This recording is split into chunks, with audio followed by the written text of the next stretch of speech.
اسی طرح سے ایک روایت التمہید کی کچھ لوگ ذکر کرتے ہیں. کیا روایت ہے؟ ابن عبد البر نے اس کو التمہید، بعض لوگوں نے چیلنج بھی کیا کہ قیامت تک آپ اس کا جواب نہیں لاؤ گے. ابن عبد البر نے اپنی کتاب التمہید میں ایک روایت نقل کی ہے، جلد نمبر 20 صفحہ نمبر 78 پر. کہتے ہیں ذکر الاثرم قال حدثنا، پوری سند بیان کی ہے، اور اس کے بعد میں سند بھی سن لیں آپ تاکہ آگے بھی آپ کو سمجھ میں آئے گا. حدثنا ابو الولید الطیالسی قال حدثنا حماد ابن سلمہ عن عاصم الجحدری عن عقبہ ابن صہبان سمع علی یقول. یہ پوری سند بیان کر کے کہتے ہیں کہ حضرت علی سے انہوں نے سنا فی قول اللہ عز وجل، اللہ تعالیٰ کے اس قول کے سلسلے میں فصلی لربک وانحر، فصلی اے نبی آپ نماز پڑھیے اور نحر کیجئے. فصلی لربک وانحر یعنی جانور قربان کیجئے. قربانی کہاں ہوتی ہے؟ پیٹ پہ ہوتی ہے، ناف کے نیچے. کہاں سے قربانی کرتے ہیں؟ نہر، یہاں ہوتا ہے. تو آپ اللہ کے لیے نماز پڑھیے اور قربانی کیجئے. قال وضع الیمنى علی الیسری تحت السرہ. اس سے یہ ثابت ہوتا ہے، حضرت علی کا قول وہ ذکر کر رہے ہیں کہ حضرت علی کا فرمانا اس آیت سے بات ثابت ہوئی کہ ہاتھ کا دائیں ہاتھ کا بائیں ہاتھ پر ناف کے نیچے باندھنا چاہیے، ناف کے نیچے رکھنا چاہیے. تو اس آیت سے ثابت ہوا، کہہ رہے ہیں کہ ناف کے نیچے ہاتھ باندھنا اس آیت سے ثابت ہوتا ہے. کوئی الیاس گمن نام کے عالم ہیں، انہوں نے بھی اس طرح سے کہا کہ یہ سب سے پہلی دلیل ہے، اور بعض علماء نے کہا کہ آپ اس کا جواب ہی نہیں لا سکتے. سب سے پہلی بات یاد رکھیں کہ بعینی ہی اسی سند سے، یعنی دوسری روایت ہے جس کو امام البخاری نے تاریخ کبیر میں روایت کیا ہے. امام البخاری کی صحیح بخاری کے علاوہ کتاب ہے تاریخ کبیر، جس میں انہوں نے راویوں کے حالات بیان کیے ہیں. انہوں نے کہا، امام بخاری کہتے ہیں قال موسیٰ حدثنا حماد بن سلمہ سمع عاصما الجحدری عن ابیہ عن عقبہ ابن ظبیان عن علی. پوری وہی سند ہے، عقبہ ابن ظبیان اور صحبان دونوں ایک ہی نام علماء نے ذکر کیے ہیں. کہتے ہیں کہ عن علی، حضرت علی کا قول ہے فصلی لربک وانحر. کہتے ہیں وضع یدہ الیمنی علی وسط ساعدہ علی صدرہ، کہ دائیں ہاتھ کا رکھنا ہے بائیں ہاتھ پر، وسط ساعد درمیان میں، کہاں پر؟ سینے پر. تو امام البخاری اسی سند سے نقل کر رہے ہیں روایت، اور کہہ رہے ہیں کہ حضرت علی کا کہنا یہ ہے کہ ہاتھ کہاں باندھے جائیں. اس آیت سے کیا ثابت ہوا کہ سینے پر ہاتھ کو باندھنا چاہیے. ایک روایت ہے ناف کے نیچے کی اور ایک روایت ہے سینے پر باندھنے کی. آیت وہی ہے، صحابی وہی ہیں، سند وہی ہے، اور اس میں کیا کہا جا رہا ہے؟ ایک میں آ رہا ہے سینے پر، ایک میں آ رہا ہے ناف کے نیچے. کیسا جھگڑا ہو رہا آپ دیکھیے، ایک ہی روایت ہے. اس وجہ سے بعض علماء نے کہا ہے کہ یہ روایت مضطرب المتن اور مضطرب السند ہے. اس کی سند میں بھی اضطراب ہے اور اس کے متن میں بھی اضطراب ہے. اضطراب جب محدثین کسی حدیث کے بارے میں کہتے ہیں تو اس کا کیا مطلب ہوتا ہے؟ اس کا مطلب یہ ہوتا ہے کہ یہ مختلف طریقوں سے، مختلف سندوں سے روایت آئی ہے اور سب پاور میں برابر ہیں، اور ان میں سے کسی ایک کو چن کر ایک کو چھوڑنا، کسی ایک کو ترجیح دینا ممکن نہیں ہے. سب ایکول ہیں، تو ایک کو لے کر ایک کو چھوڑنا پاسبل نہیں ہو رہا ہے. سمجھ میں نہیں آ رہا ہے کس کو چنیں اور کس کو چھوڑیں. تو ایسی روایت کو کیا کہتے ہیں؟ یہ روایت کیا ہے؟ مضطرب ہے. اس میں اضطراب ہے، کنفیوژن ہے. لیکن شیخ الالبانی کہتے ہیں اور علماء نے کہا ہے کہ اگر کسی اعتبار سے ایک روایت کو دوسری روایت پر ترجیح دینے کا قرینہ موجود ہو تو پھر اضطراب ختم ہو جاتا ہے، کیونکہ اضطراب کے لیے لازمی چیز یہ ہے کہ اس میں ترجیح کی کوئی صورت نہ ہو. یعنی ایک کو چن کے ایک کو چھوڑنے کے لیے کوئی ہمارے پاس ذریعہ نہ ہو، کوئی قرینہ نہ ہو کہ یہ لے کے یہ کیوں چھوڑیں. ہمارے پاس ایسا ہے. دو وجوہات کی بنا پر ہم سینے کی روایت کو ترجیح دیں گے اور ناف کی روایت کو چھوڑ دیں گے، اس کو ضعیف قرار دیں گے. کیوں؟ کیسے؟ نمبر ایک، اگر آپ واقعی التمہید کا نسخہ دیکھیں گے تو آپ جانتے ہیں کہ بہت سارے قلمی نسخے ہوتے ہیں ان کو سامنے رکھ کر ایک عالم پھر اس کو لکھتا ہے، جمع کرتا ہے، پھر وہ چھپائی کے لیے جاتا ہے اور چھپ کے آتا ہے، اور نسخوں میں مختلف الفاظ بعض اوقات راوی کی غلطی، لکھنے والے کی غلطیاں وغیرہ اس میں ہوتی ہیں، اس میں لکھنے والا کریکٹ کرتا ہے۔ اگر صحیح بخاری ہی کے 2 نسخے کسی کے پاس آ جائیں، یا امام محمد کی موطا اس کے سامنے ہو، یا شرح مشکل الآثار وغیرہ کچھ بھی کتاب ہو، اب وہ دیکھتا ہے کہ یہاں تو ایسا لکھا ہوا ہے، نام زید لکھا ہے، یہاں زیاد ہو گیا، تو دیکھتا ہے دوسری کتابوں میں ڈھونڈ کے کہ واقعی اس کا نام زید ہے یا زیاد ہے، پھر وہ ایک چیز کو ترجیح دیتا ہے، حاشیے میں نیچے لکھتا ہے کہ اصل میں تو زید تھا لیکن نسخے میں زیاد تھا، تو میں نے زیاد کٹ کر کے زید لکھا اس لیے کہ واقعی زید ہے۔ وہ اپنے حساب سے اس کو جو صحیح لگتا ہے وہ چنتا ہے، اور جس کو کینسل کرتا ہے اس کو کہاں لکھتا ہے؟ حاشیے میں نیچے فٹ نوٹ میں۔ جب تمہید کا نسخہ آپ دیکھیں گے تو اس میں آپ کو دکھائی دے گا کہ اس کے محقق نے یہاں کچھ ایسا ہی کیا ہے۔ کیا کیا ہے؟ یہ روایت نقل کرنے کے بعد کہ فصلی لربک، اب بہت مشکل جا رہا ہوگا کچھ لوگوں کو یہ، اور بالکل سکینہ نازل ہو رہی ہوگی ایک دم، یا کوئی لوگ سوچیں گے کہاں پھنس گئے ہم لوگ، یہ نسخوں میں کہاں آ گئے ہم لوگ، ابھی تو ڈھنگ سے ایک کتاب پڑھنا نہیں ہو رہا، قرآن پڑھنے نہیں ہو رہا، یہ نسخے اب دیکھ رہے ہیں ہم لوگ۔ جس کو نہیں سمجھ رہا ہے وہ سو بھی گیا تو کوئی مسئلہ نہیں ہے، اس کو جگانے والے بازو میں موجود ہیں۔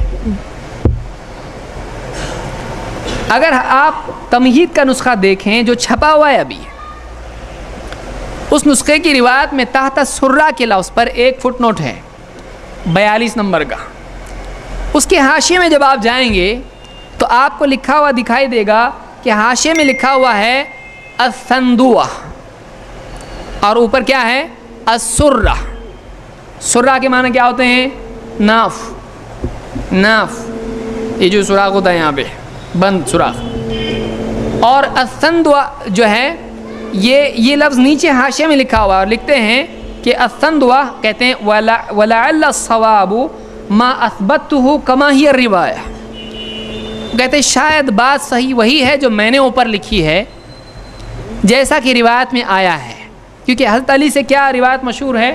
سنن ابی داؤد یا مصنف ابن ابی شیبہ وغیرہ کی حضرت علی کی روایت مشہور ہے کہ ناف کے نیچے ان کی روایت ہے، تو کہتے ہیں کہ شاید صحیح وہی ہے جو میں نے اوپر لکھا ہے، سرہ، سندوہ نہیں۔ اصل نسخے میں کیا لفظ ہے؟ السندوہ، لیکن میں نے اوپر کیا لکھا ہے؟ السرہ۔ کہتے ہیں شاید کہ صحیح بات وہی ہے جو نسخے میں یعنی میں نے لکھی ہے اصل چھپائی کے وقت میں۔ السندوہ کا مطلب کیا ہے؟ امام البغوی کہتے ہیں اپنی کتاب شرح السنہ میں، کہتے ہیں السندوہ للرجل کالثدی للمرأة، سندوہ عورت کے لیے جب ثدی کا لفظ استعمال ہوتا ہے سینہ، تو مرد کے لیے السندوہ کا لفظ آتا ہے، اس کا مطلب کیا ہوتا ہے؟ سینہ۔ تو اصل نسخے میں لفظ کیا تھا؟ سینے کے نیچے، یعنی یہاں سینے کے نیچے، اور اس میں انہوں نے اس کو کیا سمجھا؟ حضرت علی سے تو روایت کیا آئی ہے؟ سرہ والی، جو پچھلے ہم نے ابو داؤد کی دیکھی یا ابن ابی شیبہ، دارقطنی، بیہقی، مسند احمد، تو انہوں نے کہا کہ نیچے میں نے کیا لکھا ہے؟ سندوہ، ایمانداری سے لکھ دیا، اصل میں سندوہ تھا لیکن میں نے اوپر کیا کر دیا اس کو؟ السرہ۔ معلوم اصل روایت تھی کہ سینے کے نیچے۔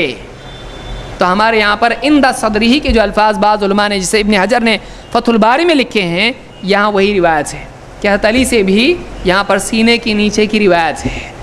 تو اس کو غلطی سے بعض لوگوں نے دلیل بنا کے پیش کیا اور کہا کہ روایت کیا ہے؟ حضرت علی سے ناف کے نیچے والی ہے۔ تھوڑی دیر بعد میں آؤں گا، بخاری میں جو روایت ہے وہ کیا ہے؟ سینے کی آئی ہے، تو آپ وہ چھوڑ کے یہ کیوں لے رہے ہیں؟ تو تحت سرہ کا جو لفظ یہاں پر ہے یہ اس کے محقق کا اپنی طرف سے لکھا ہوا ہے، اصل لفظ اس میں کیا تھا؟ السندوہ، جس کا مطلب کیا ہوتا ہے؟ سینہ۔ مرد کے لیے سندوہ کا لفظ آتا ہے، عورت کے لیے الثدی کا لفظ آتا ہے، دونوں کے لیے اتنا فرق ہوتا ہے، سینہ ہی مراد اس سے ہوتا ہے۔ بہرحال تو یہ مسئلہ اس کا ہے، تو روایت بھی کام کی نہیں ہے، اس لیے کہ اس سے الٹا مسئلہ ثابت ہو رہا ہے۔ اس کے علاوہ اور بھی ایک روایت لوگ نقل کرتے ہیں جس کو امام البیہقی نے روایت کیا ہے۔ امام البیہقی کہتے ہیں وَرَوَى سعید ابن زربی، سعید ابن زربی نے ایک روایت نقل کی ہے، عن ثابت عن انس، حضرت انس سے روایت نقل کی ہے ثابت کے طریق سے، قال من اخلاق النبوۃ تعجیل الافطار وتأخیر السحور ووضع یمینک علی شمالک فی الصلاۃ تحت السرہ. 3 چیزیں نبوت کے اخلاق میں سے ہیں. نبیوں کے اخلاق میں 3 چیزیں ہیں. کیا؟ افطار میں جلدی کرنا، سحری میں دیر کرنا یعنی آخر میں کرنا وقت ختم ہونے سے پہلے، اور جلدی کرنا یعنی سورج ڈوبنے کے پہلے نہیں، سورج ڈوبتے ہی جلدی. ووضع یمینک علی شمالک فی الصلاۃ تحت السرہ، اپنے دائیں ہاتھ کا بائیں ہاتھ پر رکھنا نماز میں ناف کے نیچے. تو یہ کون سی روایت ہے؟ یہ بیہقی نے روایت نقل کی ہے الخلافیات میں، اور مختصر الخلافیات میں بھی روایت موجود ہے جلد 2 صفحہ 34 پر. اس روایت میں حضرت انس کا حوالہ ہے اور انہوں نے بات کہی کہ نبوت کے اخلاق میں سے. اس روایت کو ابن حزم وغیرہ نے بغیر سند کی روایت کیا ہے.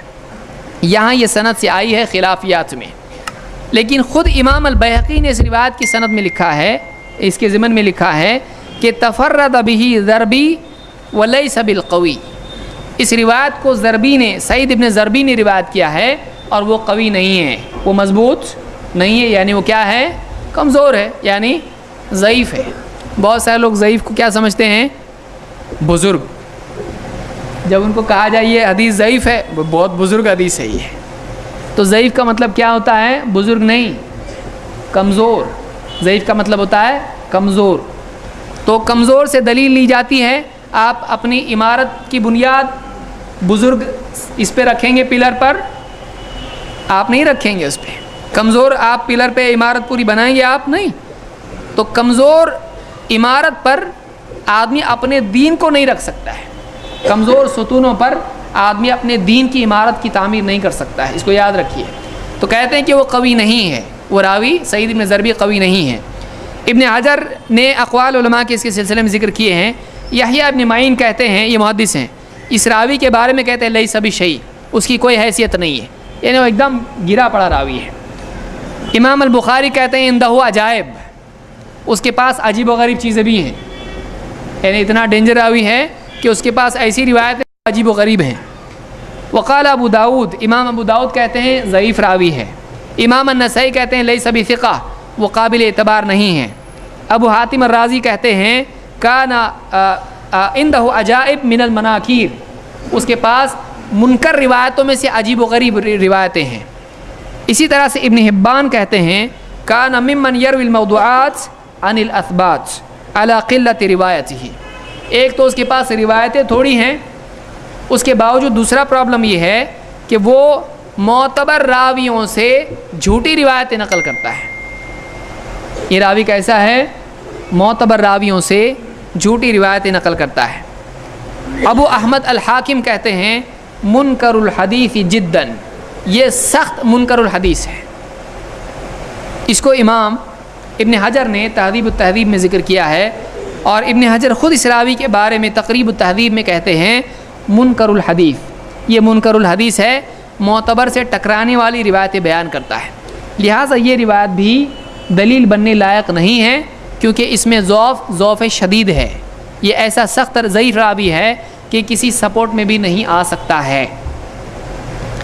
اسی طرح سے حضرت علی کی روایت بعض لوگوں نے نقل کی ہے، جیسا کہ کنز العمال میں ہے، حدیث نمبر 44271 پر. حضرت علی کی روایت ہے، کیا الفاظ ہیں؟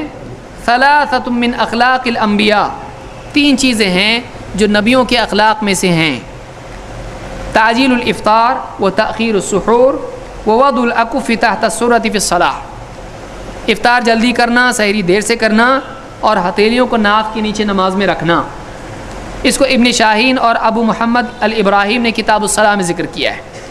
کنز العمال میں یہ حدیث بغیر سند کے ہے، لہٰذا جس حدیث کی سند ضعیف ہو وہ ضعیف، جس کی سند ہی نہ ہو، بلا سند ہو، اس کو کیا بولیں گے آپ؟ اس کو صحیح بولیں گے آپ. جب تک کہ اس کی سند نہیں آتی وہ دلیل بن سکتی ہے نہیں. ورنہ بغیر سند کے کوئی آدمی کہے کہ سینے پہ ہاتھ باندھنا فرض ہے، آپ کیا مانیں گے اس کو؟ ایک آدمی اس طرح سے بیان کرے بغیر سند کے، حدیث ہے یہ، اگر کوئی آدمی اس طرح سے بیان کرے کون مانے گا اس کو؟ تو سند لولا الاسناد لقال من شاء ما شاء. عبداللہ ابن مبارک کا قول ہے کہ اگر سندیں نہیں ہوتی سند کو محفوظ رکھنے اور بیان کرنے کا اگر اہتمام نہ ہوتا، جس کے جی میں جو آتا کہہ دیتا ہے، ہر چیز دین بنا سکتے ہیں بغیر سند کے، کچھ بھی بول دیا۔ اللہ کے رسول صلی اللہ علیہ وسلم ایسا کرتے تھے، فاتحہ دیتے تھے، کنڈے کرتے تھے، کچھ بھی بول سکتے، کندوری کرتے تھے، کوئی بھی آدمی کچھ بھی بولتے تھے، درگاہ بناتے تھے، کوئی بھی آدمی بول سکتا ہے۔ تو ایک آدمی اللہ کے نبی صلی اللہ علیہ وسلم پر کچھ بھی گھڑ سکتا ہے، لیکن جب سند کی بات آتی ہے تو پھر آدمی اپنے جھوٹ میں پکڑا جاتا ہے۔ تو یہ جو روایت ہے اس کی سند ہی نہیں ہے، یہ کنز العمال میں بغیر سند کے موجود ہے، لہٰذا اس سے دلیل پکڑنا یہ ایسے آدمی کی پیٹھ پر سوار ہونا ہے جس کی ٹانگیں نہیں ہیں، مجھ کو لے کے چل، اور میں خود نہیں جا سکتا تیرے کو کیسا لے کے جاؤں، تو یہ دلیل ہی نہیں بن سکتی ہے، اس کی سند ہی نہیں ہے۔